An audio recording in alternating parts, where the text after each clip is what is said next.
Hello, welcome to Local Anesthetic Podcast, your regular injection of mind-numbing local news. My name is Alex, and joining us, as always, is Rob. How you doing there, Rob? Hello, mate. Yeah, I'm not too bad. The weather's picked up a bit, which is always a nice thing. But I'm very well. And but as we were discussing before the podcast, for this weekend is the first time I went down to see Swindon play at home at the county ground. And you had a good time, by the sounds of it. Yeah, you won. It was lovely. We did. We should have won by a clear margin. We had numerous chances that we squandered. It was a bit backs to the wall. We were leading 1-0 in the first half. They equalised in the 83rd minute. But you know, we kept resilient and scored 2 minutes later, which was I think so. We were playing Barrow, which is up in Cumbria. They only brought 200 fans, and the fans got into a fight after the second goal went in. So a good old day of English football then, Rob. Exactly, Alex. Before we get on with our stories, we had somebody contact you, didn't they, Rob, with a real blast from the past of LAPodcast nostalgia, which really, really brought me back because we've been doing this podcast 10 years now. Yeah, that's right. So actually, it's actually a friend of mine. It says my friend actually went down to see Swindon with. He's been listening. He's only submitted one story to us, but he's basically working his way through the back catalogue. He is now up to episode 100. Which is quite staggering because he hasn't been listening that long, and to get through basically almost a third of our episodes is almost a third is quite a staggering achievement in quite a short space of time. It would suggest he's enjoying it, right? Yeah, well, I think he is. That's the thing. He generally we had actually quite a long conversation, and he was going through. But look, let's get into his email. So he starts by saying, "Good afternoon, Rob and Alex. Hope you're both doing well. I'm still loving the podcast and I'm racing through them up to episode 88. Obviously, this is at the time of the email. I know he is up to episode 100 now. So he's now into 2014. So he's got through 2 years of podcasts, from the back catalogue." Staggering. So his recent highlights include the historical story about the woman on the toilet attacked by rats. I do not remember that at all. I do. Yeah, I do. Yeah, do yeah. I remember this one, the Parkham WI who dressed up as pirates for the talk by a Somali pirate hostage. Do you remember that story? That was a cracking story. Yeah. And not forgetting Alan Parks and his bizarre editor's eyes. Obviously, that was always a personal favourite. And he goes on to say, I'm also a big fan of the many patents, or the many patented items that the LAPodcast has acquired. And these include Monopoly for the North, which I texted during the week saying I do not remember that, but I can imagine it was quite disparaging, which Pete then assured me it really was. The board game Mr. Gangster, making an empire of whores and crack addicts, which personally I think there's still room to develop that. There's still mileage there, isn't there? Yeah, there's still mileage. With absolutely, and this is the thing that really got me. And as he says, by far my favourite, Nightjar. And he gives a synopsis of what this feature for those who may not remember. So featuring Detective Nightjar, who goes out solving urban crimes, not serious ones. He's an alcoholic who sleeps during the day and is nocturnal because the day reminds him of his son. And because he's from Liverpool, he lost his son in a tragic threshing accident, not at Hillsborough, which, now let me just say, we put a clip out from episode, I think it's 79, that actually has this in more detail. So if you want to find out more, go back to this. So he lost his son due to a threshing accident whilst he was out dogging. He told his son to wait in the back seat, but he stumbled out onto a field because he thought he saw a cow, but actually turned out to be a sheep, and he didn't hear the combine harvester and bang, dead. Which motivated him to fight crime because a runaway burglar was driving the combine harvester. So I do recall that this was our very convoluted idea for a TV detective show, Detective Nightjar, which I believe it came out of a story that had something to do with a nightjar. There was definitely a story connected to it that took us off on that flight of fancy. Yeah, it was a reference to a Nightjar road, and I correctly speculated that the Nightjar was a bird, and then it went off in this unbelievable tangent. And it, I don't like listening back to myself on this podcast, but that's my own issues. But it was one of those times I'd clearly forgotten this episode, and it genuinely made me laugh out loud. I really found it funny. He goes on to say, absolutely brilliant concept. I'd watch it, and I think we can all agree that so would we. And he says, I also loved the ending to episode 81 with the Raccoons theme song, and kind of hope that it might start a trend, but thus far, not. Maybe that's something to pick up later on. Those were in the days when Rob and I were a bit more loose with copyright. That's the issue there. Yeah. I mean, Alex, I think even if we didn't now, I don't think anyone's going to pick us up on that. I mean, it is still a beloved family favourite, but I think even so, I think they've got bigger fish to fry. Now, there's one last piece of news very quickly. It's from Kyber. Kyber basically sent us a picture on the forum, and now all I can say, well, look, he basically says, whilst away for the weekend, I spotted this in a cafe. Obviously, I could not think of Rob. Now, what he's seen, Alex, is on a high shelf in this cafe, there what seems to be a crudely made Sugar Puffs monster head. Now, Kai, but what I'd say is, mine was an official product. This shoddy replica is nothing like I wore back in the day. And I'm actually quite insulted that you think I'd wear something of such low craftsmanship. But that's fine. Just want to get out on the podcast. Fair enough. I'm pleased you've cleared that up, rather like you always had to clear things up after you wore the Honey Monster outfit. Right, Rob, let's look. You were talking about our idea for a board game called Mr. Gangster before. Well, speaking of gangsters, this is my segue here. I've got a story from the Devon Live, and this is a story, Rob. I'm so pleased the Devon Live covered this because it will really warm the cockles of your heart. I wanted to start off with a quintessential good news story. And I just thought that this would really put us in the mood, before you and I go back to work in the week, and just really G us up, So it's by two journalists, Kieran Williams and Nick Wood. One of them has a hyperlink to his name, the other one doesn't. So what does that say? And it's from the 1st of May, 2022, and the headline: Russian state TV simulates terrifying nuclear strike on Europe. Sorry, I thought you said this relates to a board game. No, I said to you that talking of gangsters. Now I'm turning to Mr. Putin. Right. Okay. Sorry. Right. And this is. Although there is a good board game, isn't there? Here, I mean, nuclear strike. I think you just call it that. Yeah, nukem. I think that would be quite. Yeah. I mean, definitely. And your objective is try and nuke as much as the. Yeah. The idea is you have to nuke as much of the planet before they retaliate. And you've both got the red button. Both got red buttons. So really, is you fight some war games, and then ultimately it's whoever presses the button first. Yes, brilliant. Actually, that is an idea. We could do that. That's a great idea. The center of the center of the board, rather like the center pie you get to in Trivial Pursuit, is just a big mushroom cloud.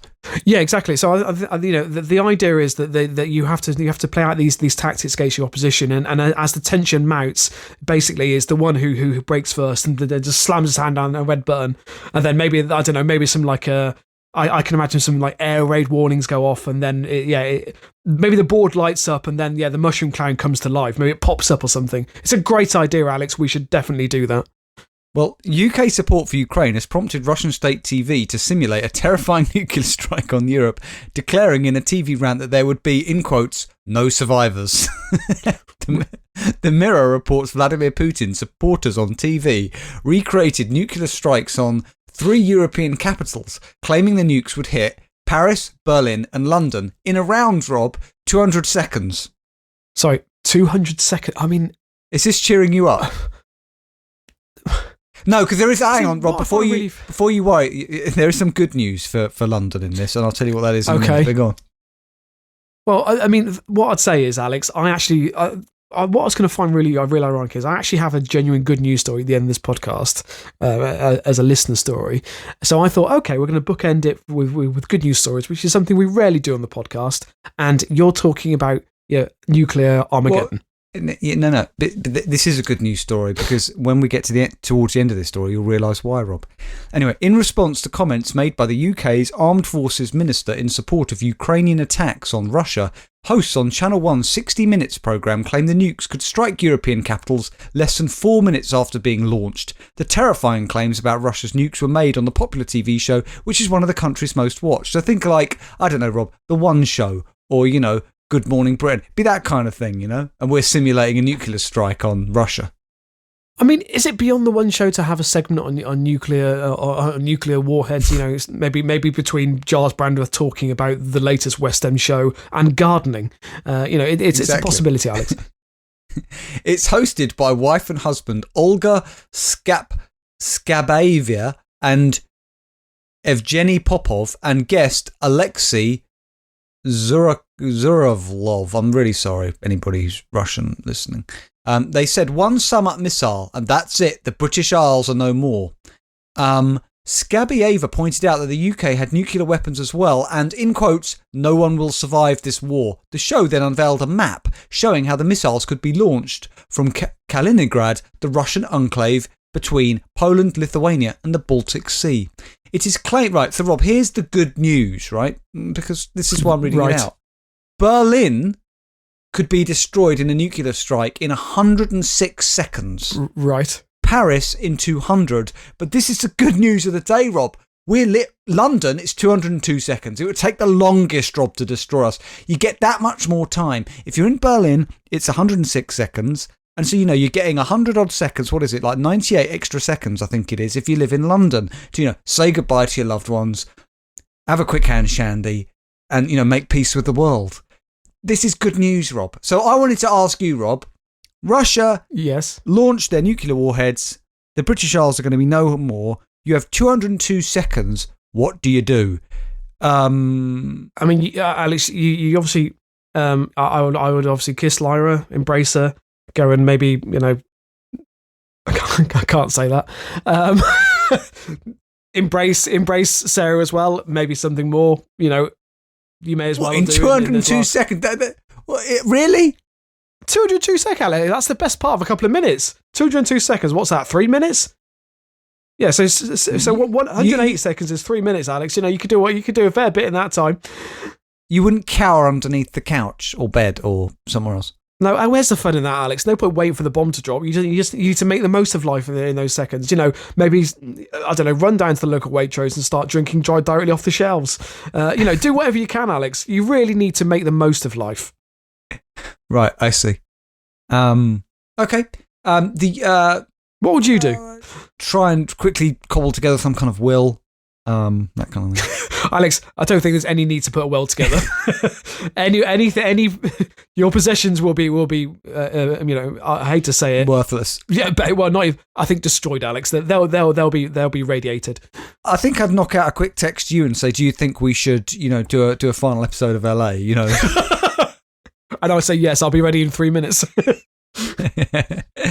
So anyway, so that's the. Just to end on another light note, the UK and other Western nations have been providing equipment, military vehicles and weapons to the invaded country. Last week, President Vladimir Putin claimed that his country's hypersonic missiles could, open brackets, break through all modern defences and will be ready to lay siege to the UK by autumn. So really something to look forward to.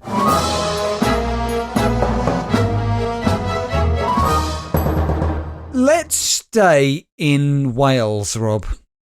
Right. The Wales Online.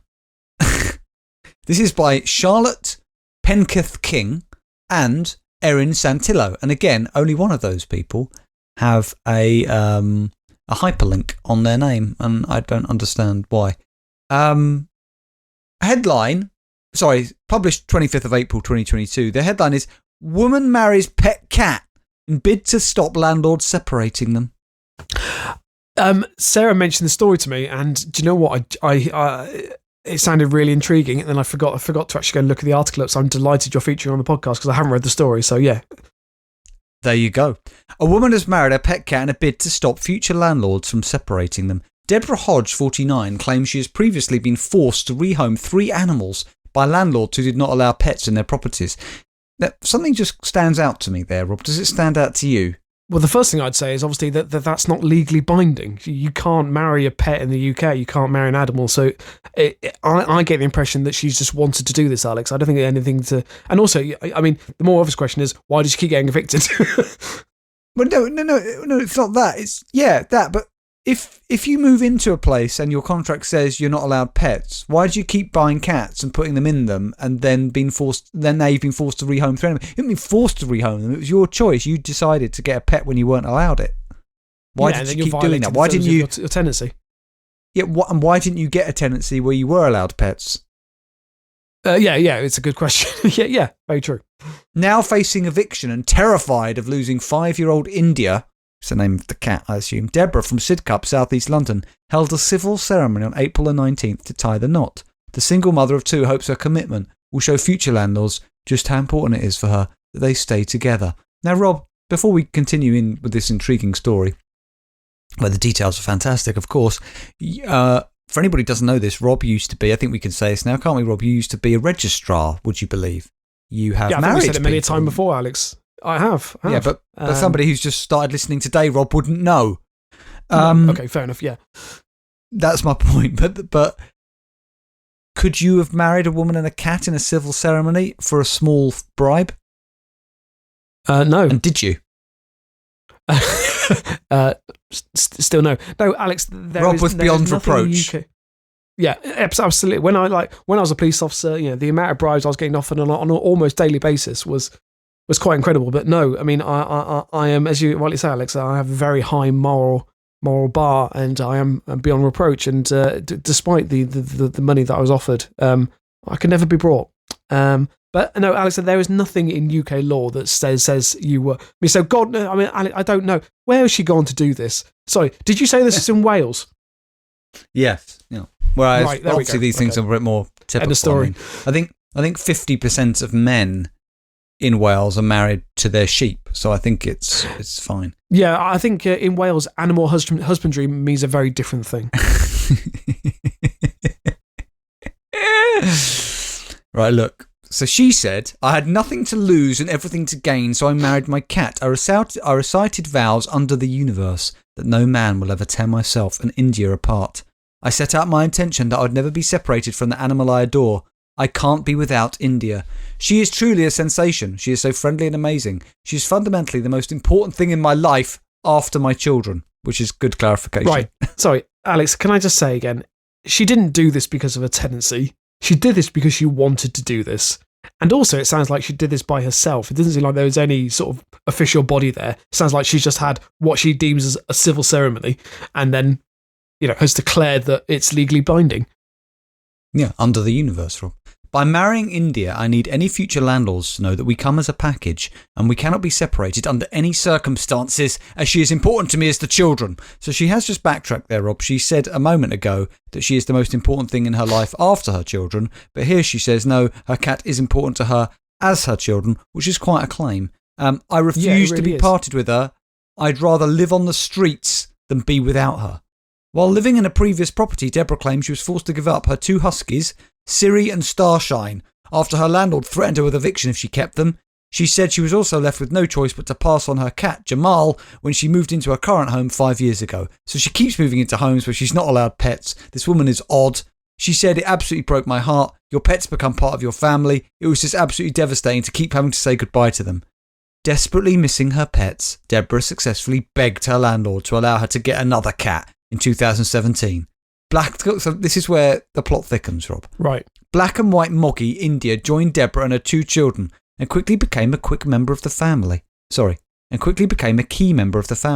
India lost a leg in 2020 when she was hit by a car, meaning she can now often be seen perched on Deborah's shoulder and carried in her arms during trips to the beach. So she often sits on her shoulder, Rob, like a parrot on a pirate's shoulder. Yeah, because it's got 1 leg. I'm getting the impression this woman isn't well. But we need to let's just hold on to this key detail that she begged the landlord, can I get another cat in 2017? And then she got India, right? Yeah. Now, Rob, Deborah lost her job as a life coach in March. Would you take life coach lessons would you want this woman as your life coach? And by the way, she lost the job as a life coach. I'm not sure what that means. Yeah, probably because she was giving bad advice, Alex. Because move into a flat that doesn't allow pets, but buy them anyway. Yeah, and then marry a cat if your landlord threatens you with eviction. I think she needs to sort her own life before she then starts to dole it out to others. Well, basically, Rob, she will be evicted if she cannot meet her next rent payment, Rob. This is how serious it is. Facing the prospect of trying to find a new home, she decided to marry India in the hopes it would show future landlords that the pair cannot be separated. So, Rob, you're a landlord. Imagine that, and you're letting out your property, and she's a candidate. And she says, look, are pets allowed? And you say no. And she goes, well, look, I'm married to my cat. Do you want me as your tenant? Is this going to help her eligibility for tenancies, being married to a cat? No, because any decent landlord will obviously go, well, that's not legal, so I can still evict you. I mean, this woman is... Alex, I've Googled this woman because I wanted to see what she was like. I'll be completely honest about that. And I've stumbled across a quote, which I'm guessing you're going to come onto, so I don't want to jump ahead. But no, Alex, I think this woman needs to ironically, take some of her own advice. Although don't do that because her advice is clearly shit. Rob, let's talk about the wedding. Yes. Deborah wore a tuxedo. She wore a tuxedo, Rob, while India donned a bow tie, cape, and gold lame for their civil ceremony, which was officiated by a legally ordained friend. Right? What does that mean, Alex? Who's what? Right? It means like somebody's legally ordained to ordain weddings, and who's a mate of hers did it. So like if you were a friend, you doing it for her. And I just want to say, India wore a bow tie, cape, and gold lame. Right. Yeah, of course. What is a lame, Rob? Like gold lame. It's one of Is it like a llama? No. It's material, Alex. It's a shiny material. It's kind of thing that Bruce Forsyth would have worn in the 70s. So she would have looked ridiculous, this cat. Alex, she was marrying a cat. I mean, don't worry about what the cat's wearing. The whole situation is ludicrous. The newlyweds celebrated with their wedding guests by having a picnic in the sunshine. Deborah said, I'm on my last pennies. I have nothing to lose and everything to gain, so I married my cat. I'm terrified of losing India. I can barely leave my house with anxiety over what the future holds, presumably because of impending nuclear Armageddon, and I'm just desperate not to lose my cat. She added, although some might think it's a stupid idea, I wanted to be able to show physically, by holding the ceremony in front of my friends, even though they thought I was bonkers, that I'm very serious. I had a group of friends there for the ceremony. They all think I've gone batshit crazy, but we all had a lovely day. My kids were there on the day. That's the quote. They just think Mummy has lost the plot. I recited vows under the universe that no man will ever tear myself and India apart. Does that mean a woman can, Rob? Because they're very specific. She's no man. Quite possibly, Alex. I think she's just keeping her options open, which is understandable. Alex, I mean, you could just... Let's revisit the headline of this story. It could be, batshit crazy woman marries cat. That's all you need to know about it. There's nothing else there. Well, I got 2 comments for you, Rob. Right? 2 comments. S. Roberts, don't know if it's connected to you in any way, says, correction, woman marries pet cat to break tenancy agreement. Whatever next. Brilliant, yeah. Whatever next, marrying your alien abductors. And Uprising One just says, just plain strange. Life coach, she needs to get some sort of help. So there we are.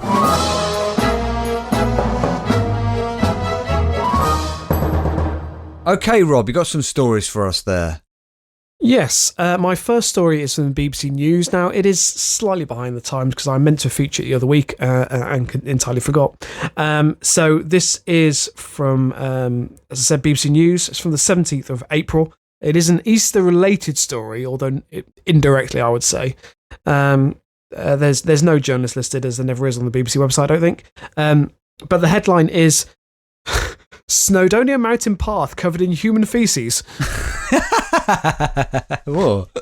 What is this what we do, Rob, when we start to head out, of the sort of, we throw the blanket of COVID off us and we head out for all these trips, we just start shitting everywhere. I wonder, the planet's just going to look at us, so you were better under lockdown. You want another pandemic? Here, have one. Yeah, I think what the problem is, I think people have forgotten the social norms, Alex. They can't remember what you should do and not do, and shitting in public is one of those that has really fallen by the wayside, ironically. Yeah. So one of Wales's most popular mountain paths was covered in human stools and litter as visited flocked to the area for Easter. A mountain guide has said. I've been noticing that more people have been littering as well. I do think there has been a... Have you noticed this? There's been I have. People don't seem to be bothering to clean up after themselves, and which is even more concerning because, yes, I realise we're coming out of a global pandemic and people are just enjoying being sort of, having their freedoms restored to them, but also climate change is still a thing, and ironically is more of a threat to us than the pandemic. So, put it in the bin. It's not difficult. Yeah, if you thought the pandemic was difficult, it's going to have nothing on what's going to come with climate change. I mean, for God's sake. We've discussed it before. Shit in a bag, throw it in a tree. What's the problem? That is the environmentally friendly way to deal with your feces when you're out. Exactly. And also, the birds appreciate it. Yeah, exactly. Exactly. Or can I just say, Rob, that the whole point is you litter, fine. Yes. Throw your shit up in the tree, fine. Throw it in a canal or the sea. Just anywhere where you can't see it is fine. It just needs to not be visible, because if it's not visible, then it's not a problem. You understand? No, exactly. And also, I think I'm right in saying, look, I'm no geologist, but if you throw it into the sea, eventually it'll get swallowed into the Bermuda Triangle, and then it just disappears for good. So there's no problem. I'd heard that as well. Yeah, I've read it on Facebook. The Bermuda Triangle really is the filter of the oceans. So Snowdon guide Gemma Davies says she caught a man defecating on the Mountains railway line. She said she was totally disgusted. So obviously Snowdonia's got got a railway, so you can get it up to the peak. And apparently he actually walked onto the railway line and had a shit. Yeah, he was shitting on the track. But why would you She caught him doing it. That seems a bit risky. Why wouldn't you just shit at the side of the track? It seems a bit of a death wish. Yeah, why would you do it there? Unless maybe he was trying. They think he was thinking he could blame one of the passengers for it. Maybe. She said she was totally disgusted at the state of the Llanbris path on the Saturday morning with stools and paper cups and understones. What? Sorry. Say that again. She'd find paper cups lying on the side of the road, and she'd pick it up, and underneath it would be a turd. No. So she was finding stools. So people who were shitting paper cups and apparently tried to hide shits under stones. What the? It makes me embarrassed. What does the matter with people? It doesn't just make me embarrassed to be British. It makes me embarrassed to be a human being. What is wrong with people, Rob? Also, just because you hide under stone doesn't mean it disappears. Well, it does. We covered that a minute ago. If you can't see it, Rob, it doesn't exist. Yeah, good point, yeah. So Snowdonia National Park Authority said nothing unusual had been reported. So apparently this is an everyday occurrence.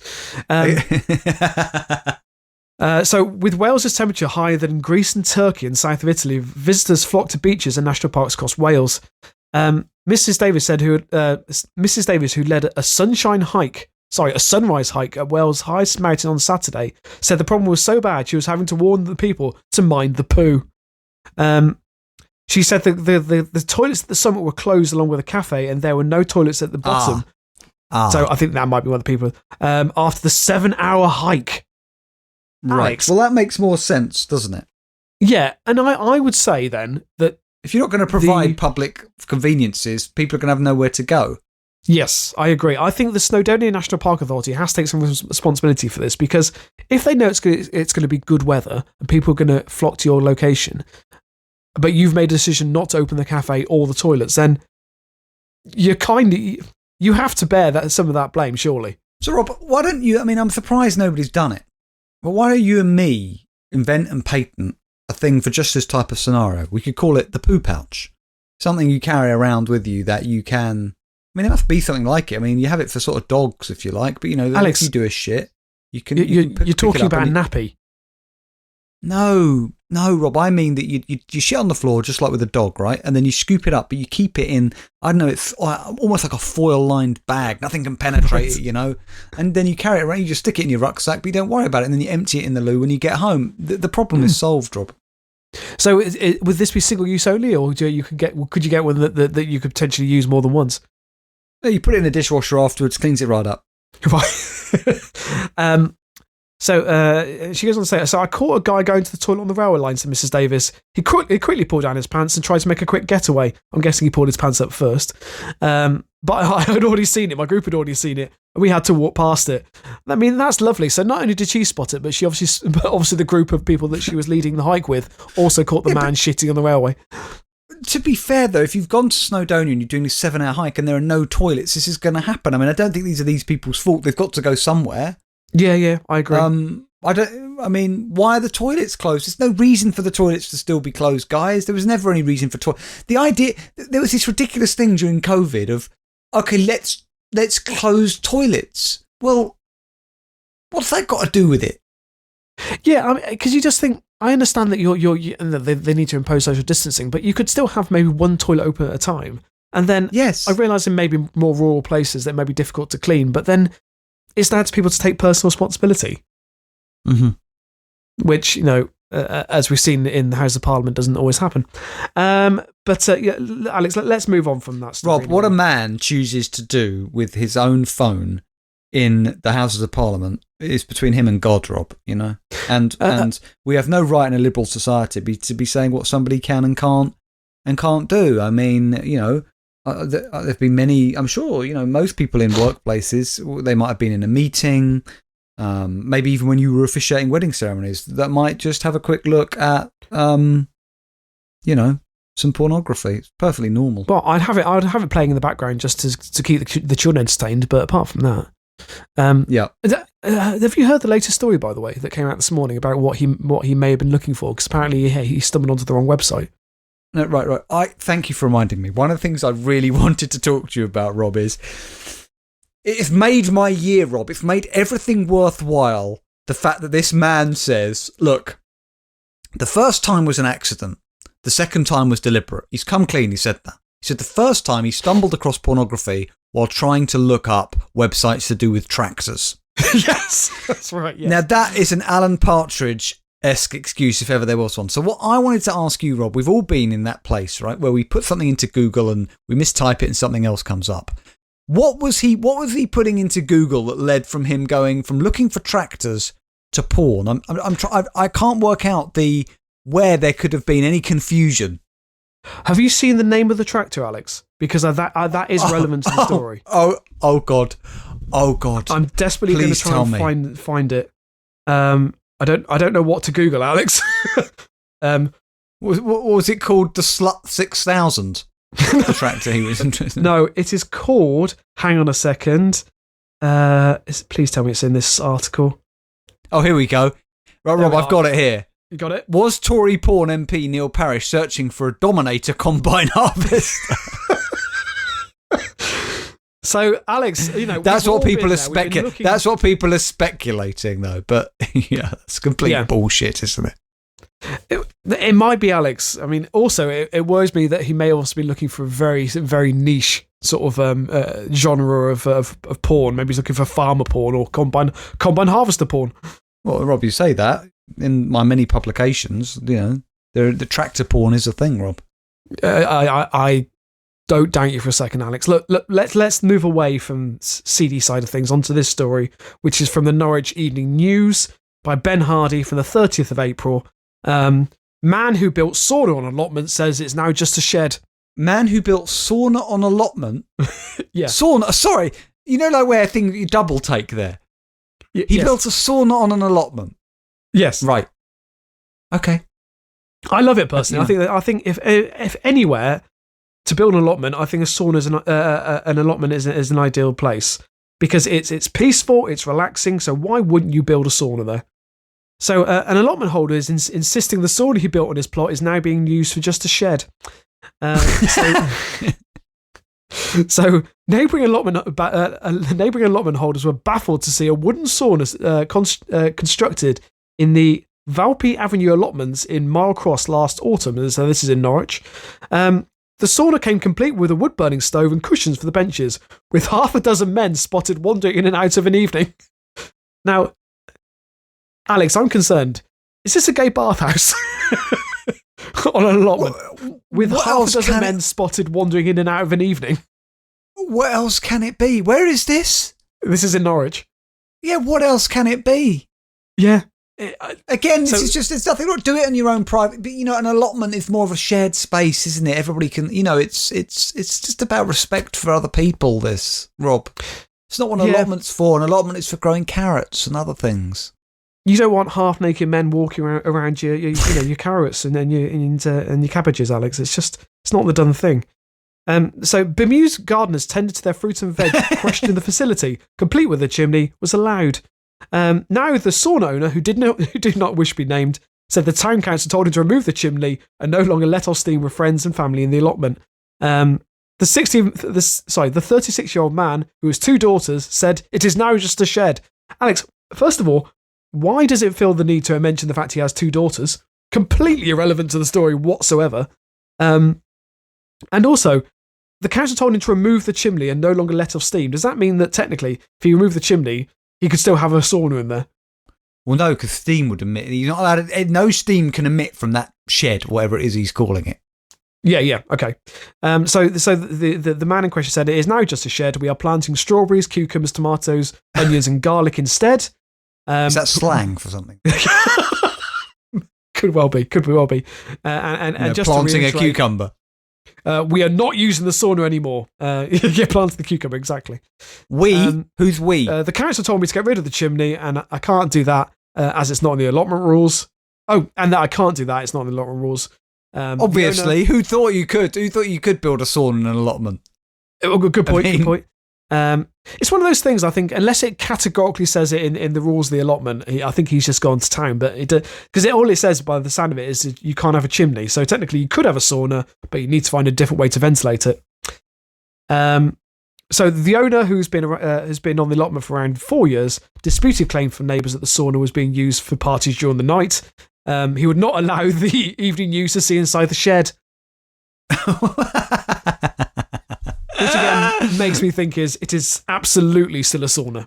Maybe one that's filled with vegetables, but even so. So City Councillor Vaughan Thomas, who represents Mike Cross, said, "I've never seen a specific rule or regulation relating to saunas. I would have thought it would not be allowed, but I have no involvement in this particular case." Thank you for that. I think nobody ever considered when they were drafting the planning rules that somebody would want to build a sauna in an allotment. I don't think anybody that wouldn't have been something I would have foreseen. Yes, yeah, absolutely. It's one of those things that you think you wouldn't need to include it in your bylaws because it's never been considered. But apparently so. Alex, however, there has been a further development. Okay. So a nearby allotment holder who did not wish to be identified was bemused to see a fence being erected at the plot, so the plot where the sauna is, this week following the removal of the chimney. He added, "It looks like the same sauna, just with the chimney taken down to disguise it." So basically, he's taken down the chimney, but put up a fence instead. This man is going to have his sauna parties in the night, come what may. And Alex, who can blame him? Who doesn't enjoy a sauna at midnight with a vegetable buffet on hand? Yeah, all of us, Rob. All of us.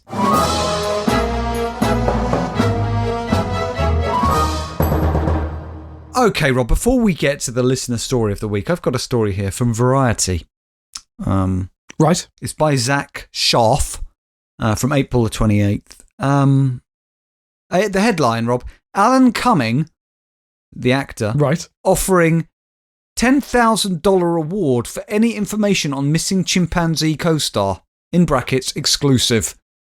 Okay, so this is obviously the actor Alan Cummings, who I know from The High Life. Do you remember The High?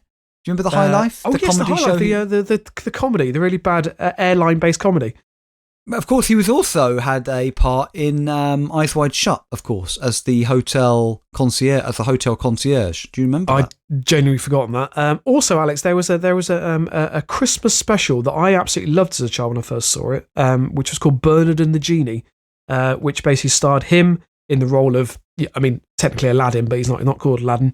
It had Lenny Henry as a genie, and I'd really get people to seek it out because it had an all-star cast and really was quite entertaining. I believe it's on YouTube. Was that at that period of time when you were experimenting with mushrooms? I mean, yes, but this was definitely a thing. Bernard and the Genie, starring Alan Cumming and Lenny Henry. The Genie, not in the Genie. That would be something entirely. That's a different film, Alex. No, Bernard and the Genie. Go and look it up. Alan Cumming is offering a $10,000 reward for anyone who has information about Tonka, the missing chimpanzee who starred with him and Rene Russo in the 1997 family comedy, in quotes, Buddy. Now, I don't remember that movie. I don't remember a movie with Alan Cumming and Rene Russo and a chimpanzee family comedy movie, Buddy. It sounds pretty... Can you look that up? I'm going to look it up. 1997, okay. Buddy. Buddy film. Here we go. Yeah, I want to look at the posters. Here we go. Yes, Buddy. I'm looking at Irresistible, this year's Babe. Well, it really wasn't. And there's lots of chimps. There's some dogs. There's a hell of a lot of chimps. There's a raccoon, a duck, what looks like a gopher, and a woman looking like, oh, God. Jim Henson. Alex, that was a Jim Henson produced movie. It looks really awful. Let's put in Rotten Tomatoes. Let's just see. Alex, why is he looking for the coals? Is there not a good chance the monkey's dead? Wait a second. Rob. Wait a second, Rob. It's even got Robbie Coltrane in it, can I just say? Now, I want to tell you that on what a quote. It's even got Robbie Coltrane in it. I do like Robbie Coltrane, actually. So do I. Rotten Tomatoes, it has a 25% That's rating. Quite staggering. Yeah, that's low. Roger, the very famous critic, who I don't believe is with us anymore, Roger Ebert, said, I watched this movie with steadily mounting incredulity. I was trying to find the category for it, and there isn't one. Wow. That's... can I guess... What a review. Right, okay, Rob, one of my favourite ever reviews on Rotten Tomatoes is simply this. From Michael DeQuina from the Movie Report, Rene Russo provides a welcome dose of star power, but there's only so much action she can do opposite a guy in a gorilla suit.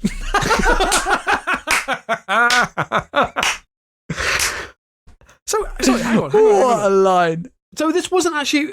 Are we talking about a physical monkey then? Or are we talking it was someone who acted as a monkey? I'm confused. I think they had both. Maybe they needed... Rob, I don't know. Right, let's get into this. Tonka was last seen in a cage at the now defunct Chimpanzee-Breeding Facility, Missouri Primal Foundation. Sorry. Right, Rob, wait a second. I'm going to have to stop you there. But, sorry, there's a breeding facility for monkeys? Yes. Can I just what say, Rob, the episode title is the now defunct chimpanzee breeding facility, or a now defunct chimpanzee breeding facility. Yeah, absolutely. I mean, or you might want to include the official name, which I love, Missouri Primate Foundation in Festus, which obviously sounds a bit like fetus. Yeah. Or infected. Yeah, I mean, you're right, Rob. What the hell is going on there? Maybe it's like this guy's sauna in the allotment. Maybe that's what it's used for, Rob. Monkey parties, late into the night, that kind of thing. Anyway, oh God, chimpanzees... Yeah, right. Rob, it gets worse. You asked what was going on at this facility. I'm going to tell you. Okay. Chimpanzees were bred at the facility and then rented out for movies and parties or sold to private owners. Sorry. Rob, there's a documentary here on Netflix, an expose. What? You've already mentioned Eyes Wide Shut. Are you telling me they were bred for entertainment purposes? Yeah, rent a monkey. How was this allowed? And also, does that mean I can basically hire a monkey for a knife fight? Yes. Yeah. So let's just be clear. There's a breeding facility called Missouri Primate Foundation, which is now defunct, which specifically just bred monkeys that could be used in movies or parties or sold to private owners, so presumably where Jackson got Bubbles from. PETA has put up its own $10,000 reward for information about Tonka's whereabouts, bringing the total reward, Rob, to $20,000. So, if we can find Tonka, Rob, we're quids in. So, Alex, I don't understand. Why are they doing this? For what reason? Breeding them. Because people need monkeys. No, not the breeding thing. Why are they trying to track the monkey down? Right, well, hang on, I'll tell you. Alan Cumming Is he getting an award? During the months we filmed together, baby Tonka and I became good friends, playing and grooming each other and just generally larking about, Cumming said in the statement.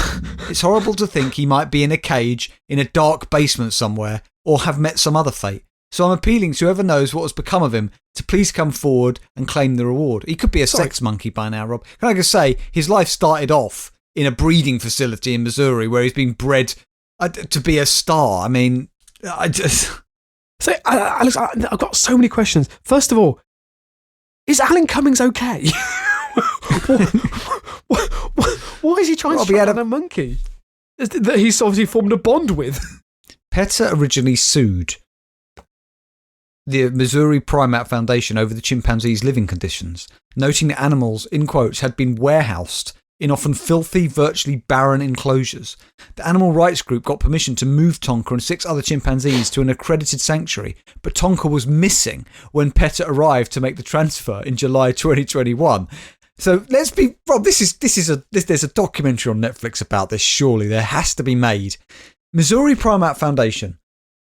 PETA get involved and say, what the fuck, you're keeping these chimpanzees in terrible conditions. They get some agreement that they're going to move 6 of them off site. They get there, but Tonka is missing. Now, to me, I'm going to think Tonka's dead. Yeah, he's dead, or he's been, as he's a special monkey, he's already been, relocated, let's put it that way. To an elite sort of... Maybe not someone on a private island. I don't want to make any more suggestions than that.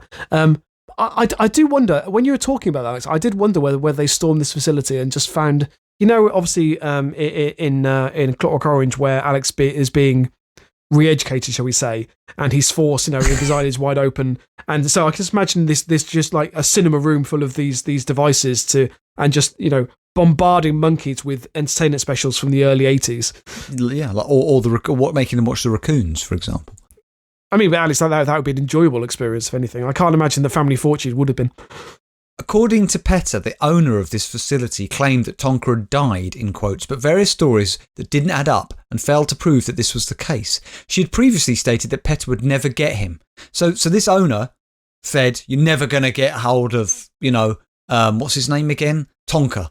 You're never going to get hold of him. When they turn up, he's not there, and she says, oh, he's dead. In January, a judge found that mystery surrounds the primate's disappearance and that the owner's testimony was not credible, leaving PETA and Cumming to try and determine his whereabouts or perhaps his final resting place.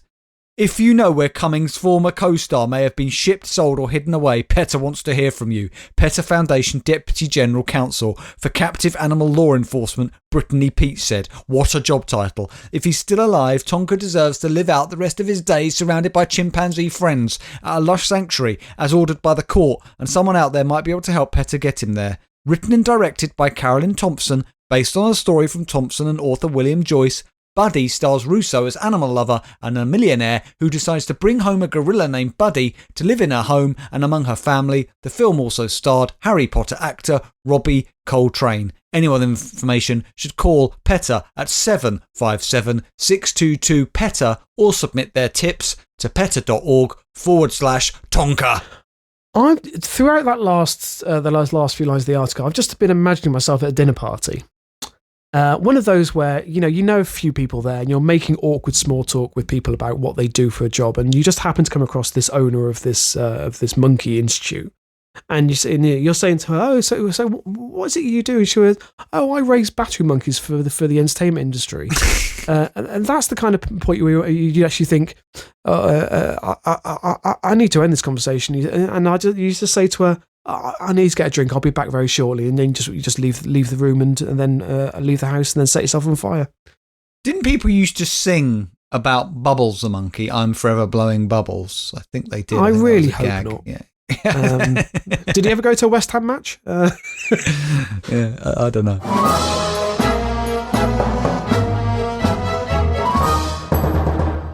Okay, Rob, it's time for our listener story of the week. Who's it from? You said it was a good news story, so it bloody well better be. So this is from Pete, actually. So he very kindly ended his email with this story. And it really is a good news story. Not. It doesn't feature Armageddon. It is generally uplifting. And it's nice that we finish the episode this way. So it is from the Plymouth Live. Tonka's been found. Oh, the monkey's been found. No. Well, Alex, something has been found, but it's not a monkey. Okay. So this is, as I said, from the Plymouth Live by Laura Beavis from the 28th of April. And the headline is, Widow finds late husband's wedding ring 37 years after he lost it. I'm sure I heard about this somewhere. That is quite remarkable. Yeah. I saw the headline and I didn't read the story. So yes. It is staggering. So a 90-year-old has found her late husband's wedding ring under an apple tree 35 years after he lost it in the garden. Oh, they didn't look very hard, did they? I mean, Why, Alex? just smacks of laziness. She's in her 90s. Yes, but it's 36 years ago. She wasn't in her 90s. She was in her 50s. She didn't bloody look for the wedding ring very carefully, did she? Well, look, so Anna Kendrick says Peter, who passed away 22 years ago, lost her band whilst working in the back garden in Lewin, Cornwall in 1987. The mother of 7 discovered the ring on Saturday, 23rd of April, when she was clearing around the base of an apple tree. She said she was very excited to find the ring and added that her husband would have been as surprised as her. Anne said, "I never thought I'd find it after 37 years. It's a big garden. I didn't know whether you could call it a fluke or a miracle. I'm surprised and happy." The 39-year-old was weeding around the base of the old apple tree when she found the ring. Peter, who she wed in 1953, lost the ring in the garden in 1985. She said, "It didn't look at all like a wedding ring. It looked like a dirty piece of bent metal. I looked at it and thought, no, it couldn't be." When I was telling friends about it, I got a bit choked up. My concern is, Alex, she's just found a bit of dirty bent metal in the back garden and just made the assumption it was her husband's wedding ring. That's exactly what I thought. You've just stated it. It's not the wedding band. It's a dirty piece of rusty metal. But whatever. Yeah, but Alex, look, let's leave the woman in blissful ignorance. She's happy. So Anna's son, Bob Kendrick, 57, who runs a restaurant near his home in Dartmouth, Devon, said, "Mum was very emotional and over the moon. It wasn't the first thing that went missing. He used to lose all sorts of things, which kind of, I really want to know what else he's lost over the course of their marriage." Mrs. Kendrick said she'll get the ring repaired and wear it as a necklace in memory of her late husband. So she's going to have a necklace with a rusty piece of metal on it. Okay. Yeah, I'm just having a look for the comments. And they're all quite supportive. That's disappointing. Well, Rob, it's unusual to end on what may or may not be a good news story like that, but I appreciate it. We look forward with a mixture of eager anticipation yet trepidation to our next episode, which will be episode 363, Rob. As we get ever closer, very soon we're going to be at 365 episodes. There'll be enough episodes for every day of the year, not including leap years, of course. Yeah. Do leap years have more days or less days than a typical year? More days. Right, so yeah. And then a week after that. So look, let's just get this right on the schedule, Rob.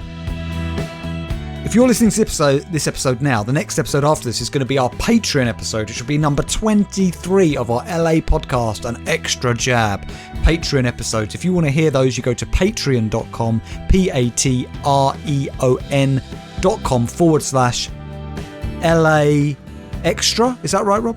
LA Extra, yeah. Was it LA? Yeah, LA Extra. And there you can sign up to become a member of this podcast, where you can get all of our bonus episodes, which are called LA Podcast and Extra Jab. If you sign up, it's £2 a month. You can obviously sign out of it, if you know what I mean, at any time. It's just a subscriber thing. But you'll get access to all of those episodes that can only be found there. There's 22 of them up there now. And you'll get 2 episodes coming into your inbox every month. So please do join all our other Patreon members there and enjoy our other podcast, LA Podcast and Extra Jab, which is basically more of the same. But I would say, Rob, sometimes we cover some stories which are a bit more near the knuckle. A bit more risque. Yeah, sometimes, yeah. So we'd love to see you there. And then we'll be back with the next episode of this, as I say, episode 363 of LA Podcast. Thank you so much for listening, everybody. We've really enjoyed your company. God bless. And keep it local.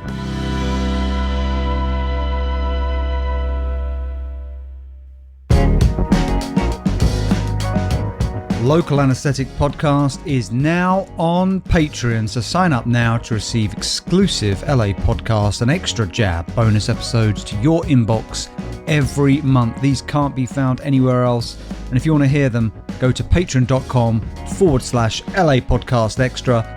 More stories about stupid people doing stupid things. Teacher rushed to hospital after shoving USB cable in his penis. No, fuck off, he didn't. He inserted the cable to measure the length of his penis out of sexual curiosity. What pleasure could you possibly derive from this? I mean, apart from trying it this evening. More stupid people doing more stupid things. Parents ordered to pay 43-year-old son after getting rid of his pornography collection. I just feel bad for the parents, because it seems like The one thing their son has managed to get right is the fact that he has a vintage pornography collection. That's the only thing going on in his life. Well, inside the boxes were films such as Lesbians in Tight Shorts, University Co-ed 25, and 1001 Erotic Nights. What can I see? What I'd like to know is, what was it? It was a University Co-ed 25. Did he have the whole University Co-ed series? And of course, the strangest news stories you've ever heard. Man left baffled after finding whole potato in his bag of kettle chips. What? Dr. Boyce, 38, was watching the deers rut in Leicestershire when he felt peckish and opened a bag of crisps. What a strange... Was he having a wank? Was he? What a strange... So what a strange thing to include in the story.